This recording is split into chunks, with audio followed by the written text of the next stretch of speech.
এগুলা কি সুপারি সুপারি। এগুলা কি বেচতেছেন? হ্যাঁ। এগুলা কত করে বেচতেছেন? আলি 80 টাকা। হালি 80 টাকা। হ্যাঁ। তাহলে 40 পিস টাকা কত জোড়া। করে পড়লো? হ্যাঁ, তাহলে পিস কত করে পড়লো? 20 টাকা। দামটা বেশি হয়ে গেল না? কত দিবেন আপনি কইবেন তো? ওটা নারকেলের মতো দেখা যায় তো। হ্যাঁ। এত বড় বড় কে? একদম নারকেলের মতো দেখা যায়। এটা সুপারি তো। হ্যাঁ।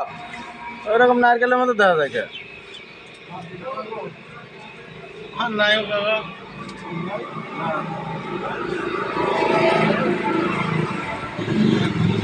তাহলে 50 টাকা পারা যায় না এক জোড়া? আচ্ছা না পারলে তাহলে থাক। আমার 60 টাকা কিনা আপনি 70 টাকা দিয়েন। না 50 টাকা হলে নিবো। দূর মিয়া, বেচলামই না আপনারটা। আচ্ছা না বেচলে নি।